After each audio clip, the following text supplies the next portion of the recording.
저희들이 민주당 국회의원 그리고 헌법재판소 내부의 사정을 잘 아는 분과 지금 어떻게 돌아가고 있는지, 그리고 만약에 줄탄핵을 일괄 탄핵, 국무위원 일괄 탄핵에 대한 국민들의 요구가 빗발치고 있습니다. 그렇게 했을 경우에 앞으로 법적 절차를 어떻게 밟아가면서 국회가 행정부가 사실상 행정부의 활동이 완전 중단된 상황에서 또 나라를 이끌어갈 수 있는지에 대해서까지 다각도로 말씀을 드리겠습니다. 우선 조금 전에 들어온 소식부터 좀 전해드리겠습니다.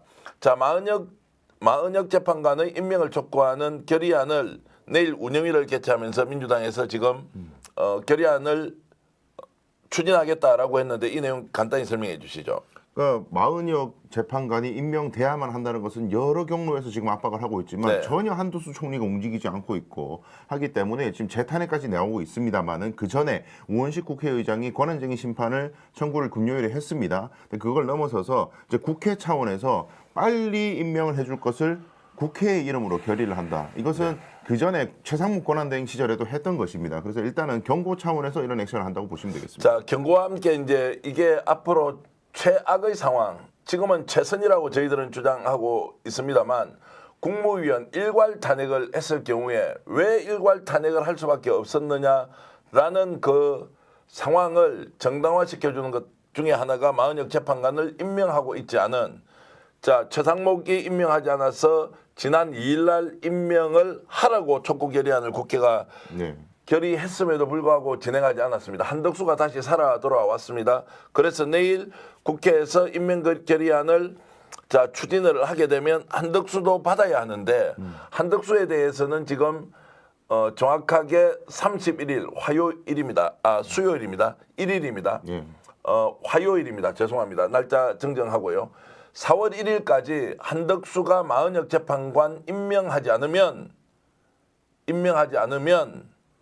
자, 어떻게 하겠다고 최후 통첩을 지금 박찬대 원내대표가 했지 않습니까? 그렇습니다. 이것은 엄포용이 아니라 실제로 임명하지 않으면 탄핵하겠다는 걸로 읽어야 되지 않겠습니까? 그렇습니다. 이제 중대한 결심을 하겠다라는 것을 예고를 했는데 그것이 한덕수 총리 개인에 대한 재탄핵은 포함되는 것이고 당연히 그건 당연한 것이고 그 이후에 지금 초선 의원들 중심으로 주장하고 있는 국무위원들 줄탄핵 혹은 일괄 탄핵까지 중대한 결심 안에 포함된다는 전망까지 나오고 있습니다.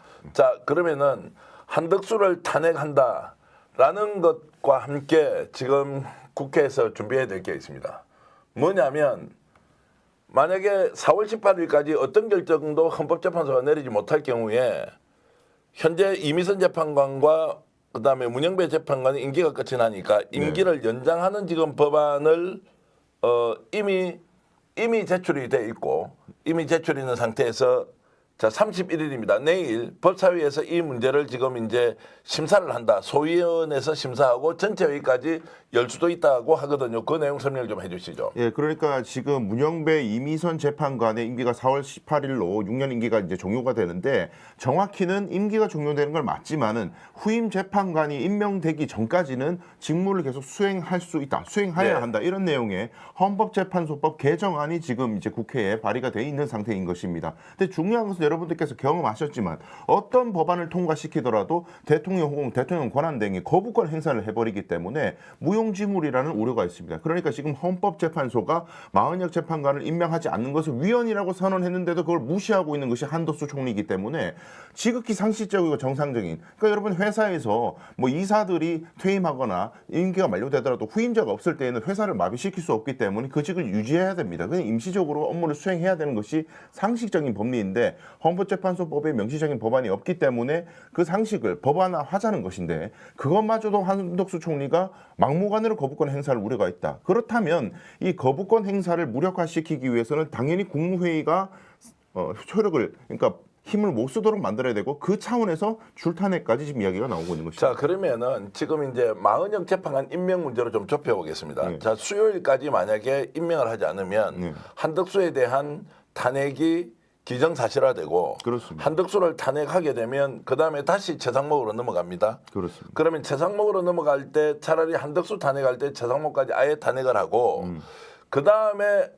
교육부 총리지 않습니까? 그렇습니다. 자, 이주호 교육부총리가 이걸 받아서 하루 정도 시간을 주고 당신이 임명을 하라라고 했을 때 하지 않으면 다시 헌법재판소의 결정 사항을 받아들이지 않는 대통령 권한 대행을 단계별로 이렇게 탄핵을 해가는 것이 맞느냐? 네. 아니면 이미 이들은 윤석열과 한패이기 때문에 절대로 임명을 하지 않을 것이다라는 전제로 보면 네. 아예 국회를 국회가 나서서 행정부를 일괄 탄핵으로 무력화시킨 상태에서 자 일괄식 이제 탄핵을 시킨 상태에서 그 상황에서 지금 조금 전에 지금 법안으로 추진하고 있는 것이 네.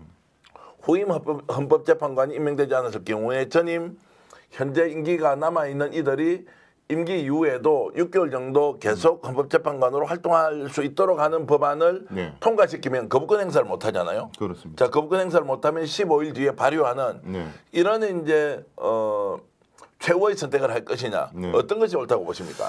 지금 저는 결론적으로 말씀드리면 일괄 탄핵 외에는 실효성이 없다는 생각이 듭니다. 네. 왜 그러냐면은 지금 우리가 순위가 국무위원들을 한 명 한 명 탄핵을 하게 되면은 1번부터 15번까지 있습니다. 후보가.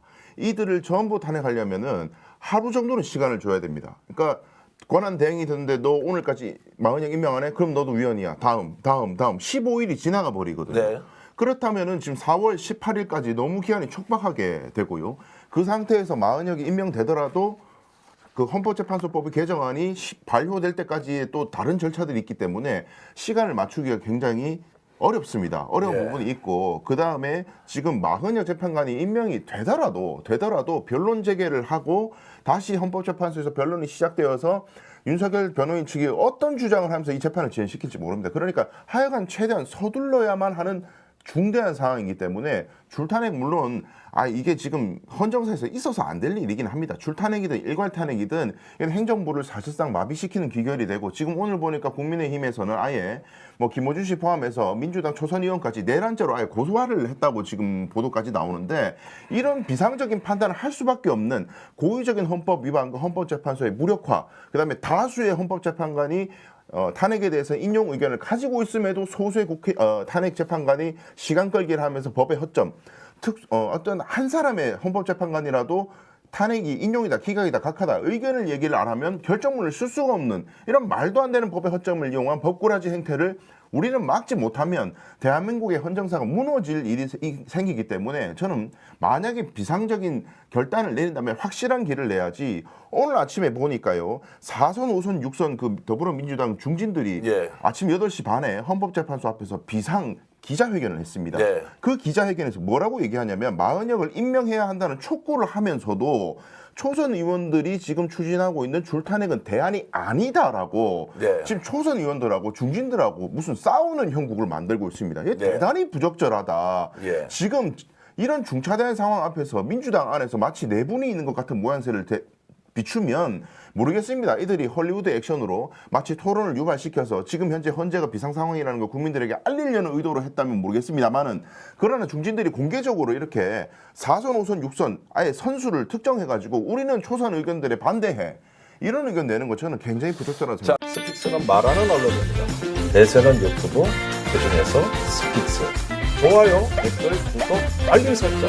여러분이 저희를 사랑해 주시고 우리가 여러분을 사랑하는 4가지 방법입니다.